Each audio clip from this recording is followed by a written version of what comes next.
Welcome viewers. Today we are going to discuss Taylor series of complex variables.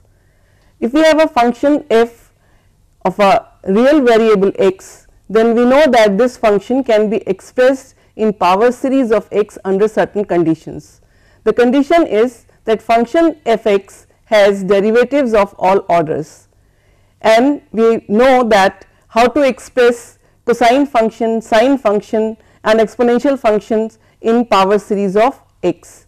Now, the question is, can we express these functions when they become function of complex variables in the form of a power series? So, that is what we are going to discuss today. But before we actually discuss Taylor series in complex variables, I will first introduce some basic concepts related to series.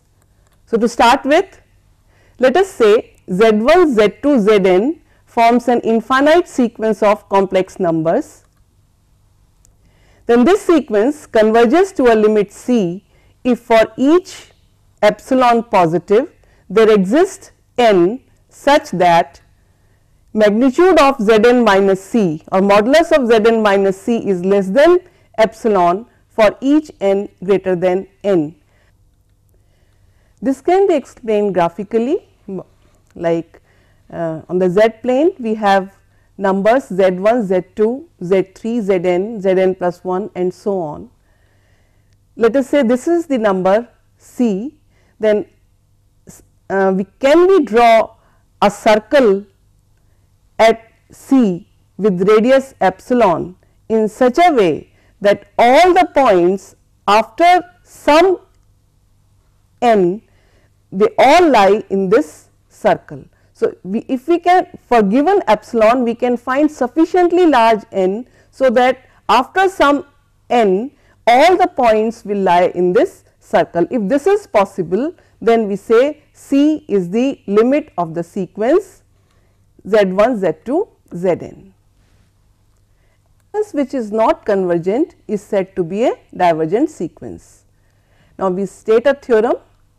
According to this, a sequence z1, z2, zn, which is in which the zn can be expressed as xn plus iyn, this sequence converges to a limit c is equal to a plus ib if and only if the sequences of real parts x1, x2, xn and sequence of imaginary parts y1, y2, yn converges to their respective parts a and b, then we say this sequence is convergent and it converges to c is equal to a plus ib.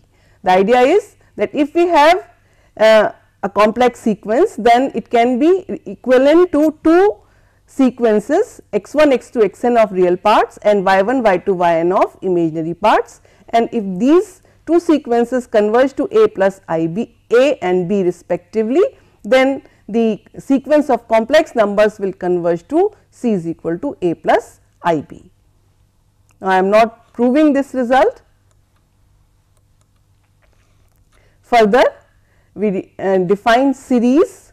So, let w1, w2, wn be a sequence of complex numbers, then an infinite series is defined as summation I is equal to 1 to infinity wi is equal to w1 plus w2 plus wn and so on. So, this is a series. So, let Sn defines the partial sum of first n terms of the series. That means, we have Sn is equal to w1 plus w2 plus wn, then Rn is sum of remaining terms starting from wn plus 1 plus wn plus 2 and so on. Then Rn is called the remainder of the series, and if the sequence of partial sums S1, S2, Sn converges to S, then the series 1 is said to converge. So, this S is equal to Sn plus Rn. Power series is defined as a series in powers of z minus a. It is an infinite series of the form summation n is equal to 0 to infinity C m z minus a raised to power m, and in expanded form we write this series as C naught plus C1 z minus a plus C2 z minus a square plus and so on.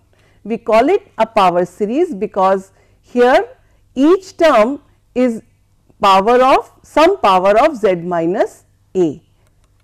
In this case z is a complex number, C naught, C1 etc. these are constants called coefficients of the power series, and a is called the center of the series.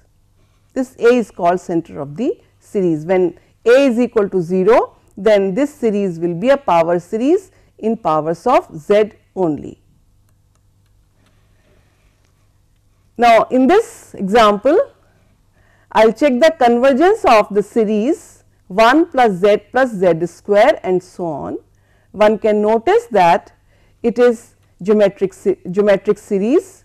So, if I consider the first n terms of this geometric progression, then Sn is equal to 1 minus z raised to power n plus 1 over 1 minus z.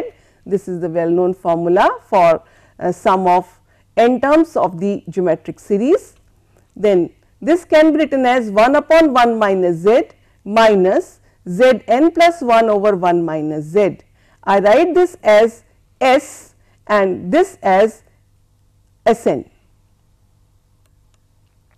Now, when z is less than 1, then this term will tend to 0 as n tends to infinity, because as we increase powers this term will become smaller and smaller. So, this will tend to 0 and that simply means that Sn converges to 1 upon 1 over 1 minus z. So, we can say that this geometric progression will converge to 1 over 1 minus z provided mod z is less than 1. In this case radius of convergence is 1 and this series is divergent for mod z greater than equal to 1 as z raised to power n will become larger and larger as n increases. So, this series is divergent for mod z greater than equal to 1.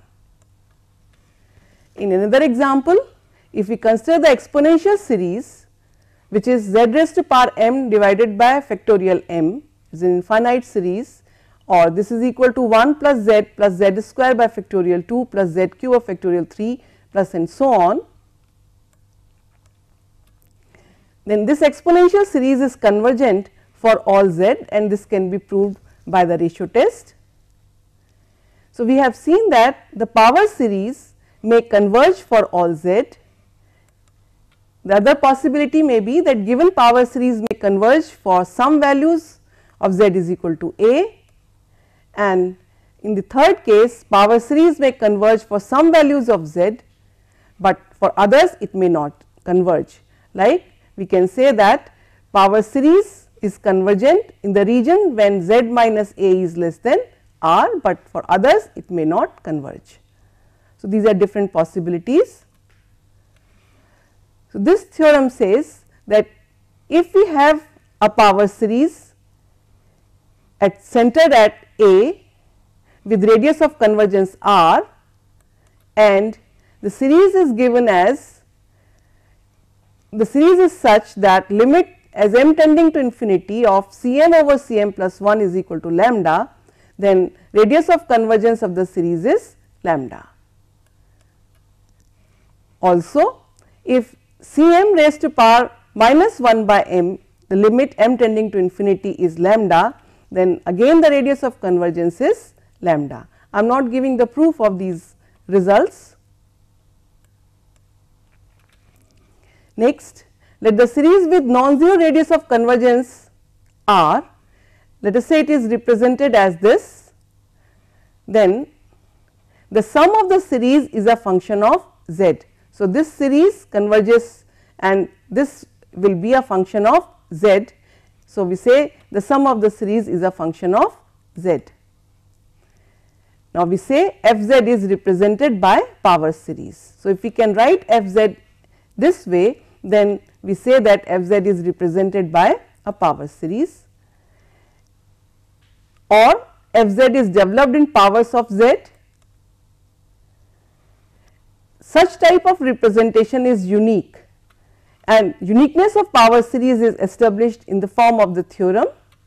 It suggests that summation a n z n plus summation b n z n, let us say we have two different series, these are power series which are convergent for this region mod z less than r being positive.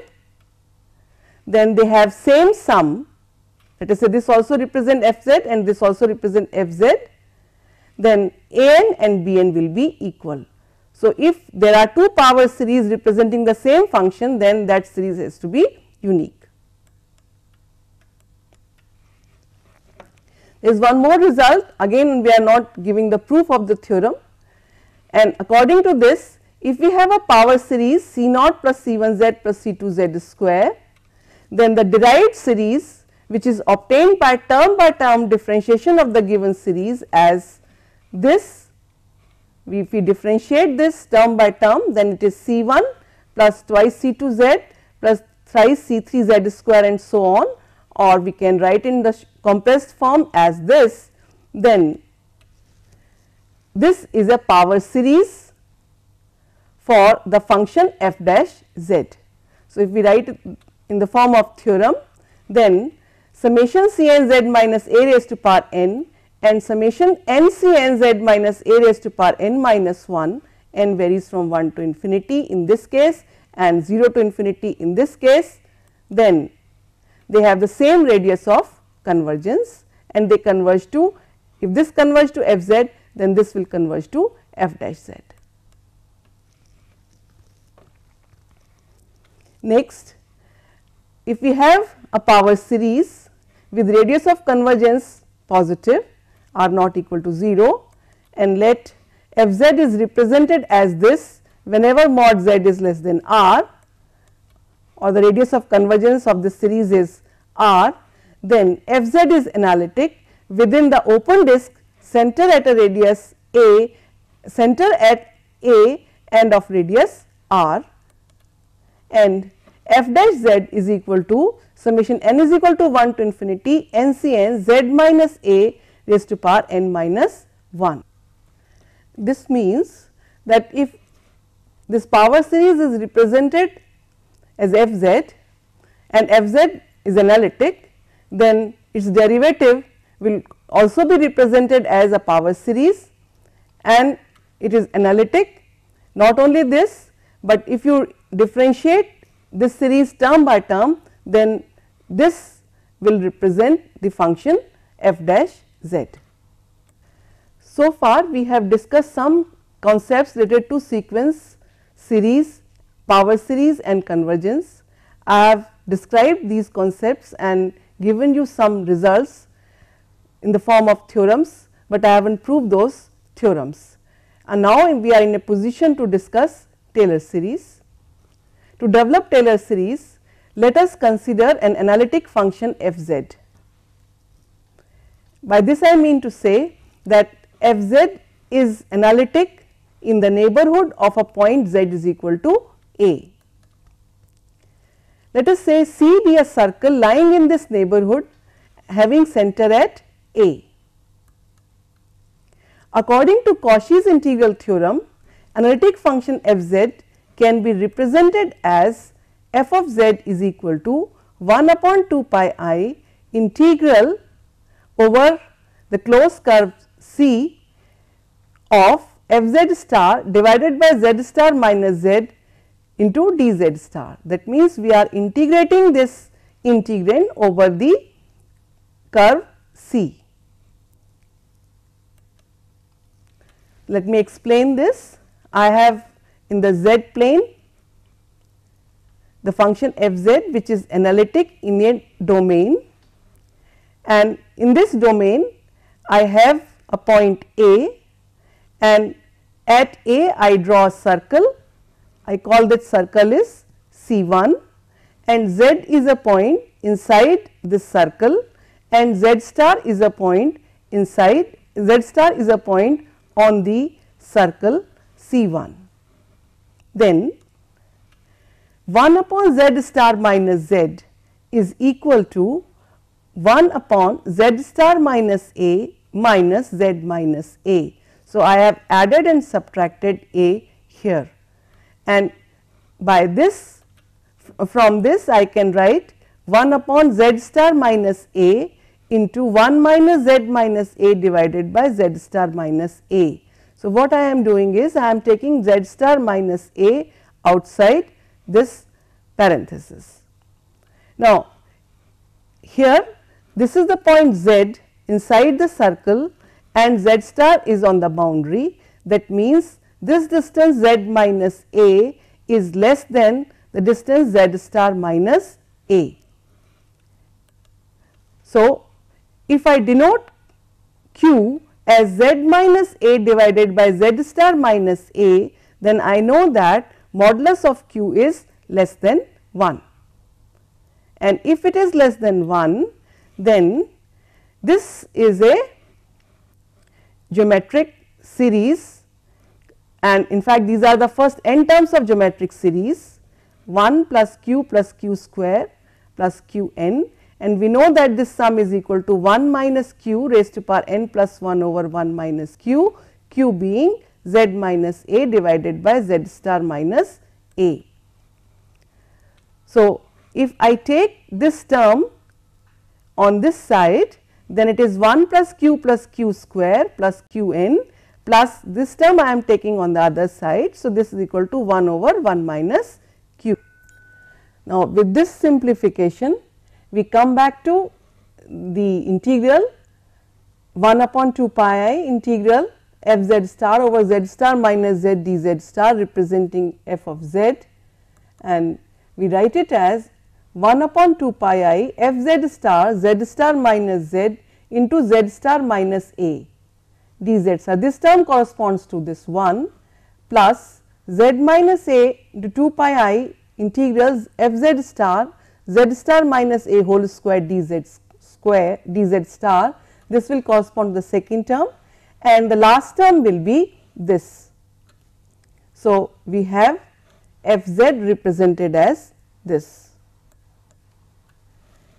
Here r n z is equal to z minus a raised to power n plus 1 upon 2 pi I integral f z star minus a raised to power n plus 1 into z star minus a dz star. And we know from our formulae for derivatives, f n z naught is equal to factorial n over 2 pi I integral f z over z minus z naught raised to power n plus 1 dz. Now, this is a known formula for n is equal to 1 to n. So, nth derivative will be given by this integral over the closed curve C. Using this, one can write our expression as f of z is equal to f of a plus z minus a over factorial 1 f dash a plus z minus a square by factorial 2 as multiplied by f double dash a and so on, and the last term is z minus a raised to power n divided by factorial n f n a plus the remainder term r n z. Now, the remainder term r n z, which is z minus a raised to power n plus 1 over 2 pi I f z star divided by z star minus a n plus 1 into z star minus a dz star is integrated over the closed curve C. This can be simplified and may be shown that this tends to 0 as n tends to infinity, and with this the analytic function f z is represented as summation f m z over factorial m into z minus a raised to power m.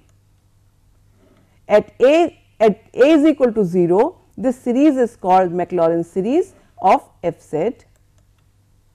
The series converges if and only if limit r n z tends to 0 as n tends to infinity. So, this is yet to be proved, and we can notice that z minus z star modulus is positive and f z is analytic. That means, f z star over z minus z star is less than M for all z star in C, and third is that integral f z dz is always less than equal to m times L, where f modulus of f z is less than m and L is the length of this closed curve C, C being a circle. So, L is equal to 2 pi. If it is a unit circle, then L is equal to 2 pi.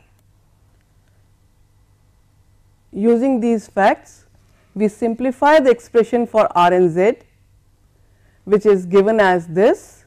So, let us consider the modulus of R and Z, and this is modulus of this value divided by modulus of 2 pi I, which is 2 pi, and modulus of this integral, and this is written as m times 1 upon R n plus 1 into 2 pi, and this simplifies to modulus R n is less than m times z minus a divided by R raised to power n plus 1, and this tends to 0 as n tends to infinity, because z minus a divided by R is less than 1, and as n increases, this power increases, and this is less than 1. So, this will tend to 0 as n tends to infinity. So, this proves that R n tends to 0 as n tends to infinity, and that is why we have the Taylor series representation. Now, we will have formally state the Taylor's theorem. According to this, let f z be analytic in domain D, let z is equal to a be any point in D, then there exists a unique power series with center at A, which represents f z. So, f z is represented as n is equal to 0 to infinity b n z minus a raised to power n, where the coefficients b n are given by 1 upon factorial n multiplied by f n a, the nth derivative of f z evaluated at center z is equal to a, and this is true for all values of n 0, 1, 2 and so on.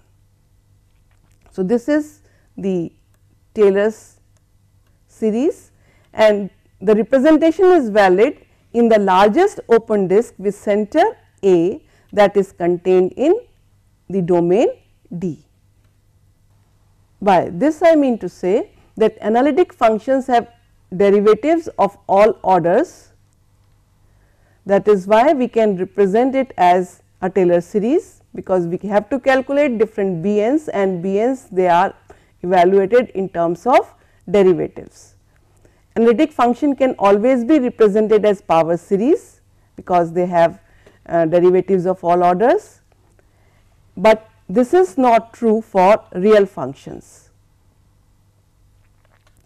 Real functions have derivatives of all orders, but cannot be represented by power series. So, that is the basic difference between function of a complex variable and function of a real variable.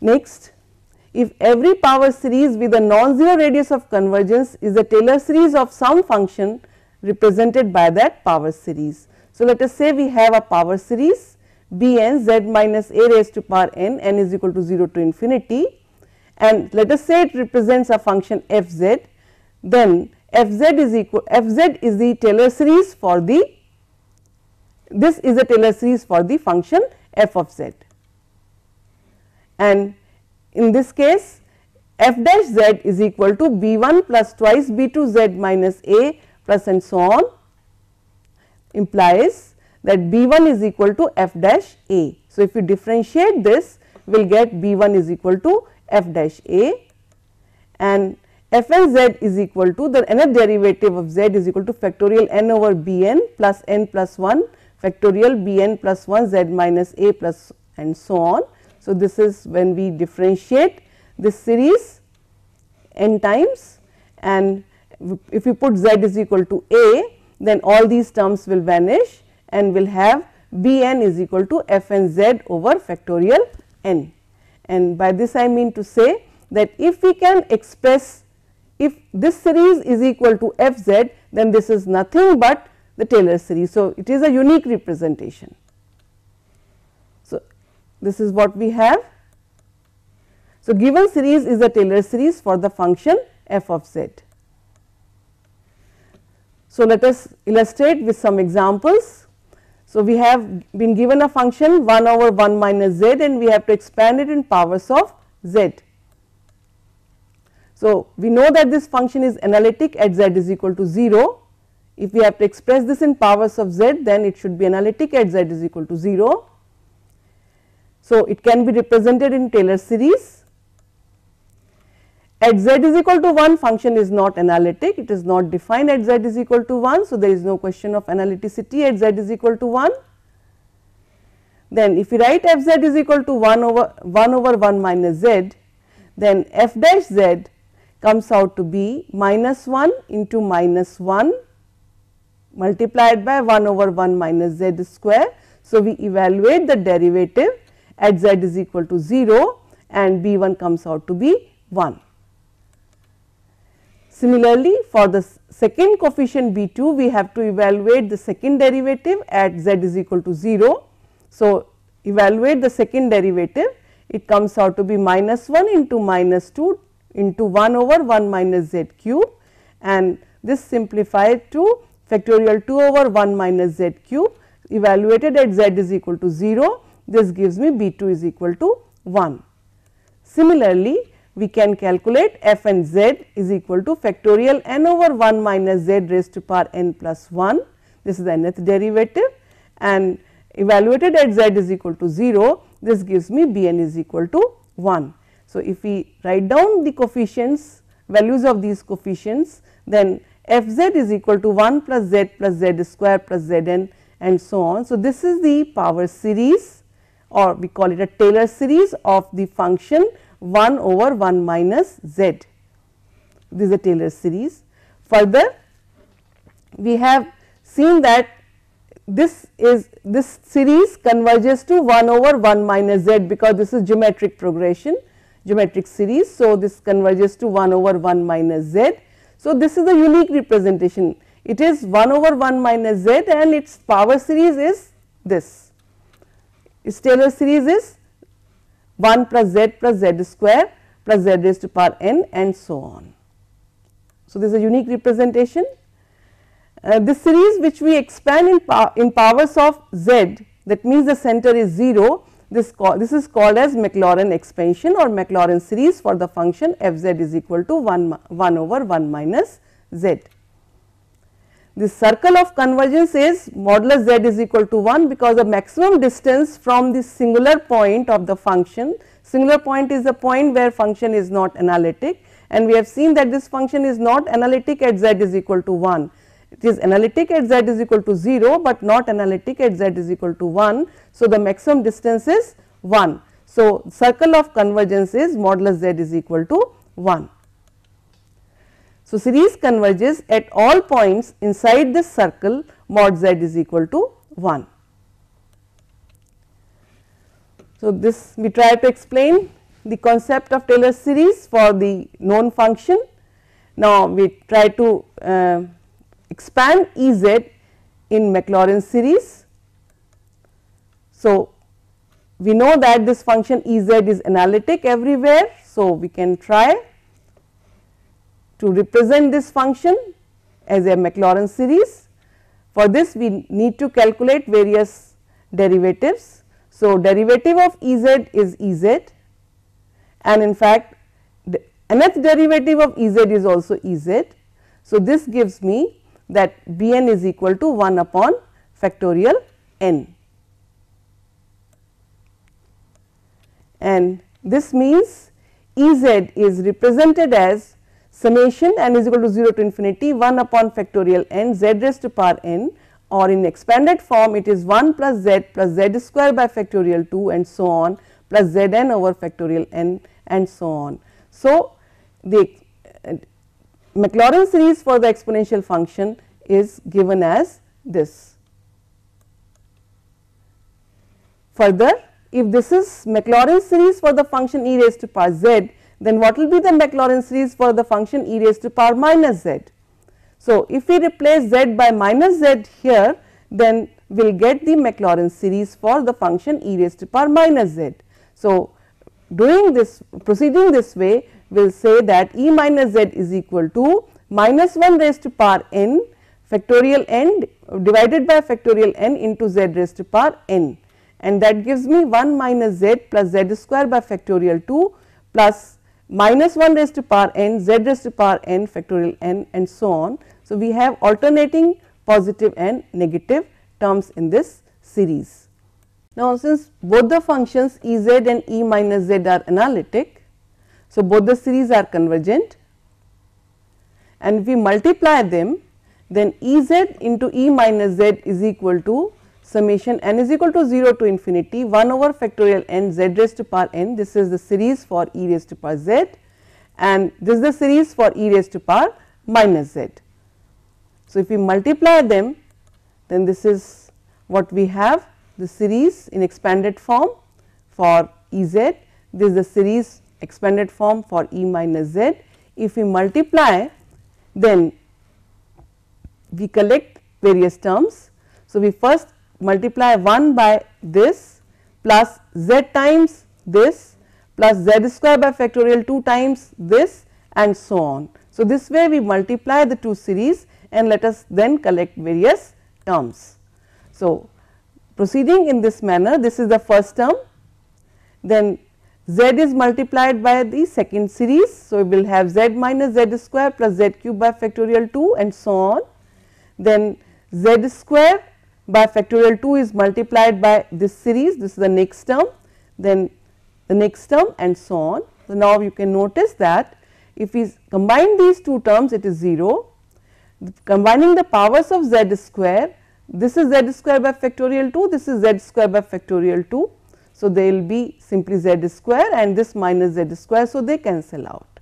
Similarly, if you consider z cube by factorial, the next term z cube, then this and this term will cancel out and this term and next term here will cancel out. So, this way each and every term, each and every power will be 0, and what we have simply the first term 1. So, that proves the result that E z into E minus z is equal to 1. So, we can multiply infinite series term by term and result remains unaffected. So, this is the result. We already know that E z into E minus z is equal to 1, but by actually multiplying two power series, this also gives us 1.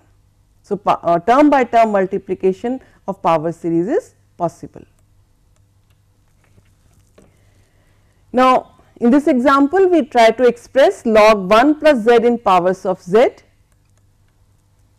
For this purpose, we consider f z is log of 1 plus z, differentiating and then writing z is equal to 0. This gives me b naught is equal to this, simply writing z is equal to 0 here, it will give me b naught, and this is nothing but 0 because log of 1 is equal to 0. Then differentiating this, that is 1 over 1 plus z, and then writing z is equal to 0 gives me b 1 is equal to 1. Further, we compute the second derivative by differentiating f dash z, and this gives me minus 1 over 1 plus z square, and at z is equal to 0, this gives me f double dash z is equal to minus 1, giving me b 2 is equal to minus half. Next, we calculate the third derivative as 2 times 1 plus z cube, and evaluating this derivative at z is equal to 0 gives me b 3 as 1 by 3 and so on. We can calculate b n plus 1 z, we calculate b n plus 1 from the n plus 1 at derivative, and this comes out to be minus 1 raised to power n divided by n plus 1. Substituting these values, I will get ln of 1 plus z is z minus z square by factor z square by 2 plus z cube by 3 and minus 1 raised to power n z n plus 1 over n plus 1 and so on. So, that will be ln 1 plus z expansion. So, this is the Taylor series, and since the center is 0, we can call it as Maclaurin series. Similarly, from this we can derive Taylor series for the function ln of 1 minus z by replacing z by minus z in this series. So, we will have the series with all negative terms. So, if I subtract the two series, then it is ln of 1 plus z minus ln of 1 minus z is 2 times z plus z cube by 3 plus z 5 by 5 and so on. And this expression can also be written as ln of 1 plus z over 1 minus z is equal to 2 times z plus z cube by 3 plus z 5 by 5 plus and so on. So, in this case I have expressed ln 1 plus z over 1 minus z, this function as a power series in z. So, this is Maclaurin series for this function ln 1 plus z over 1 minus z. So, I am not calculating the power series of this function from the basic principle, but I am applying results for ln power series of ln 1 plus z and power series of ln 1 minus z, and I get this result. Now, in the next example, we find the first 3 terms of Maclaurin series for the function E z sin z. Now, in this case we have to expand this function about z is equal to 0. So, if you put z is equal to 0, then f of z will be 0, and that means b naught is equal to 0. We calculate various derivatives of this function, and for first derivative it is E z cos z plus sin z, that gives me b 1 is equal to 1.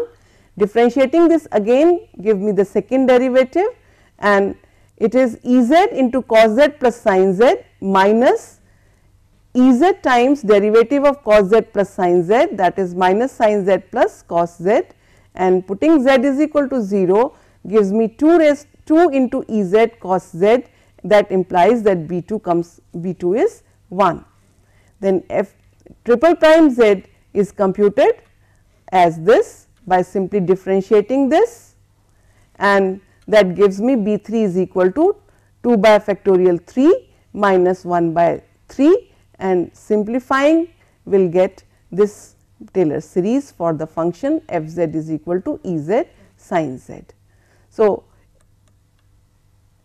this series has radius of convergence r is equal to infinity, because there is no singular point for this function. This function is analytic everywhere, because E z function is analytic everywhere, sin z function is analytic everywhere. So, the product will be analytic everywhere.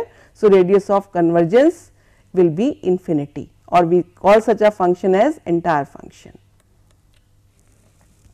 We have the number of functions so far.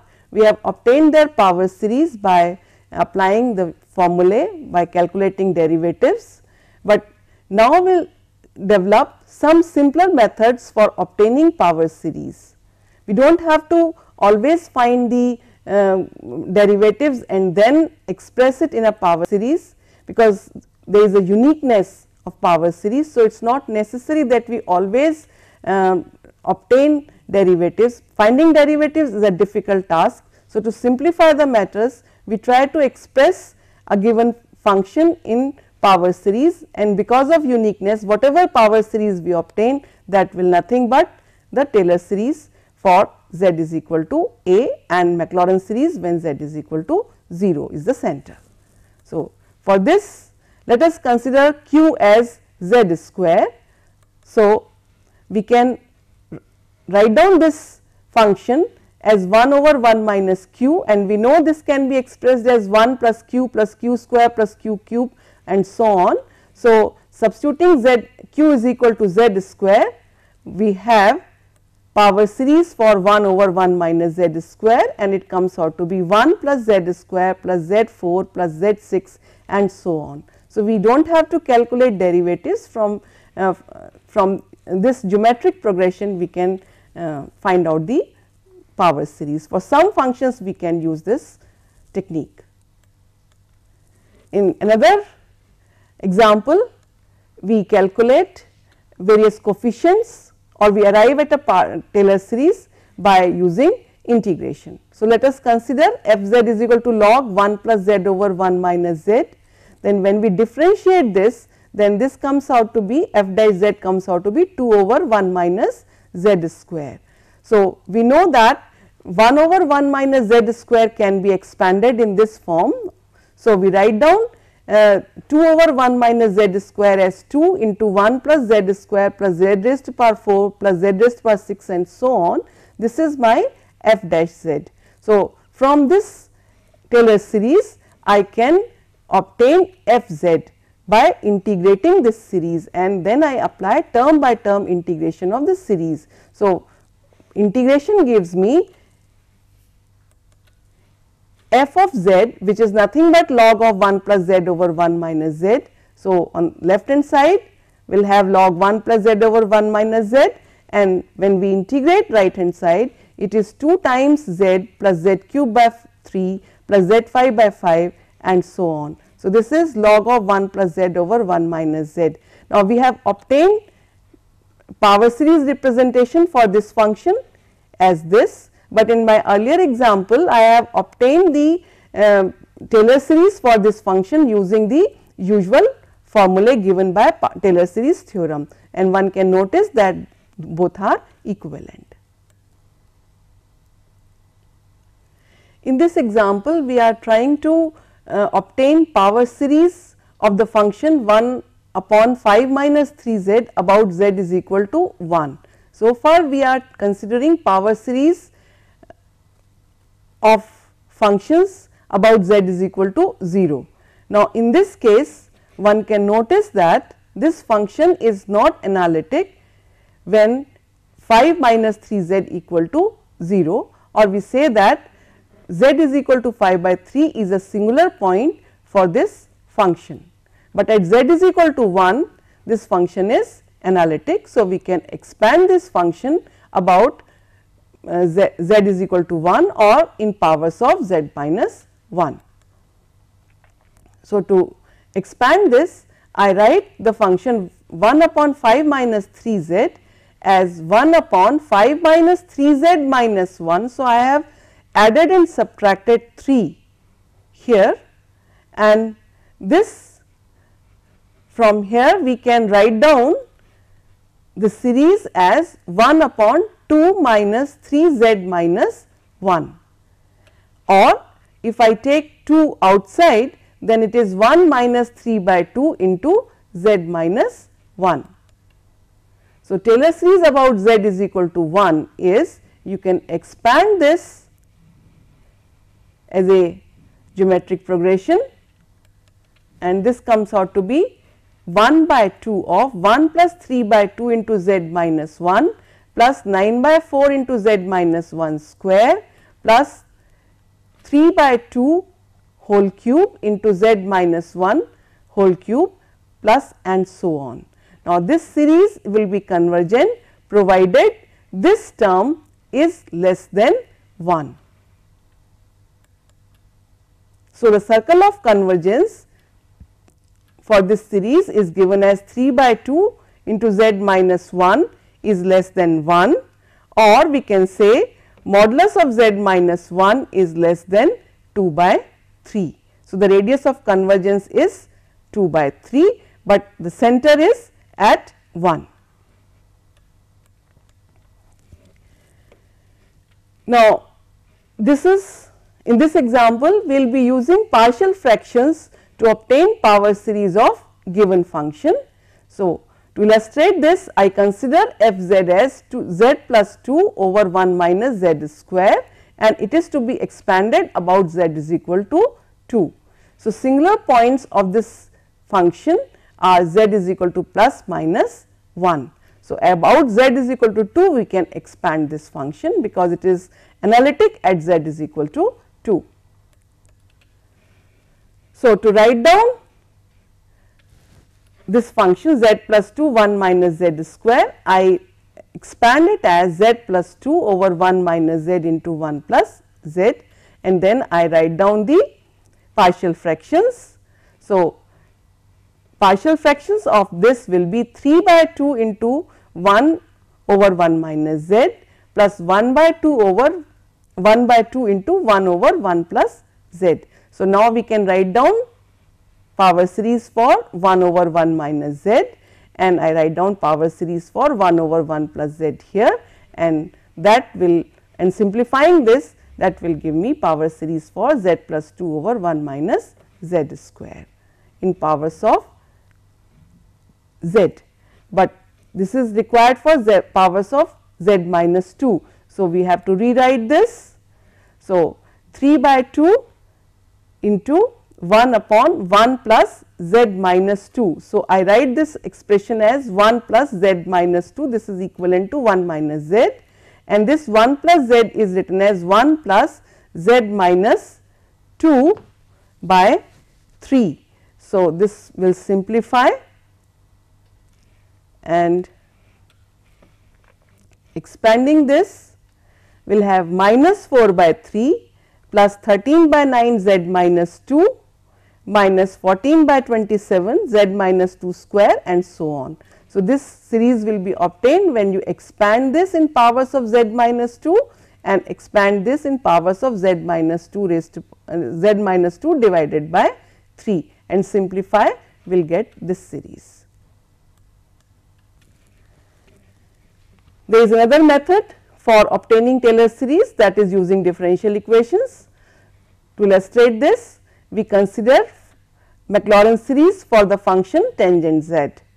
For this, f z is taken as sec square z, and sec square z is nothing but 1 plus f z square, because f z is tangent z. So, we can say that f dash z is equal to f dash 0 is equal to 1. So, if f z is tangent z, then f dash z is sec square z, and f z being 0 at z is equal to 0. So, f dash 0 is 1. Now, differentiating this again, we have f double dash z, and now we differentiate from here, it is 2 times f z into f dash z, and since f dash 0 is 1 and f 0 is 0, so f double dash z is 0. Further differentiating it again, I am starting from here, I am differentiating this, f triple dash z is equal to 2 f dash z square plus 2 f z f double dash f z, and from here we can find out, we can write down that f triple prime 0 is equal to 2. This is 0, so this comes out to be 2, f double prime 0 is 0, so this is 0, and we will have 2. From here we can find out the fourth derivative, and fourth derivative is computed like this, and putting z f 4 0 is equal to this gives me f 4 0 as 0, and substituting these values we will have tangent z is equal to z plus z cube by 3, and so on. After taking number of examples, let me summarize what we have done today. We have started with some basic concepts of sequence, series and convergence. Then we have discussed that series can be added, series can be differentiated and integrated term wise, they can be multiplied term wise. Of course, I have not given you the proof for these things. Then we have developed a analytic function in a power series. We have discussed the convergence of the power series and uniqueness of this Taylor series, and then we have taken various examples to illustrate how to find Taylor series for a given function f of z. We have number of methods for obtaining this Taylor series. One is by applying the Taylor's theorem, where we calculate various coefficients by calculating derivatives, or we can use some alternative methods. I have discussed number of them to arrive at a Taylor series. This is due to the fact that Taylor series representation or power series representation is unique. So, if in any case, if in any way we can represent a function in a power series, that will be the Taylor series for the function. That is all for today's lecture. Thank you.